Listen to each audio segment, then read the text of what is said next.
కొబ్బరి నీటి ఆరోగ్య ప్రయోజనాలు. శరీరానికి హైడ్రేషన్. కొబ్బరి నీరు సహజమైన ఎలక్ట్రోలైట్లు కలిగి ఉండటంతో శరీరాన్ని హైడ్రేట్ చేస్తుంది. శక్తిని పెంచుతుంది. శరీరానికి తక్షణ శక్తిని అందించి అలసటను తొలగిస్తుంది. హృదయ ఆరోగ్యానికి మంచిది. కొబ్బరి నీరు కొలెస్ట్రాల్ను తగ్గించడంలో సహాయపడుతుంది. తద్వారా హృదయ ఆరోగ్యాన్ని మెరుగుపరుస్తుంది. రక్తపోటును నియంత్రిస్తుంది. పొటాషియం అధికంగా ఉండటంతో రక్తపోటును సంతులితం చేస్తుంది. కిడ్నీల ఆరోగ్యాన్ని మెరుగుపరుస్తుంది. కొబ్బరి నీరు సహజ డయూరెటిక్గా పనిచేసి మూత్రపిండాల పనితీరును మెరుగుపరుస్తుంది. జీర్ణవ్యవస్థకు మేలు చేస్తుంది. అజీర్ణం, గ్యాస్ సమస్యలను తగ్గిస్తుంది.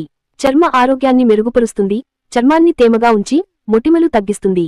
తీవ్ర వేడిమి నుండి ఉపశమనం. వేసవి కాలంలో తాపాన్ని తగ్గించి శరీర ఉష్ణోగ్రతను నియంత్రిస్తుంది. రోగనిరోధక శక్తిని పెంచుతుంది. ఇందులోని విటమిన్లు, ఖనిజాలు శరీర రోగనిరోధక శక్తిని పెంచుతాయి. బరువు తగ్గడానికి సహాయపడుతుంది. తక్కువ క్యాలరీలు కలిగి ఉండటంతో బరువు తగ్గే వారికి మంచిది. ఇది సహజమైన, రసాయన మిశ్రమాలు లేని ఆరోగ్యకరమైన పానీయంగా పరిగణించబడుతుంది.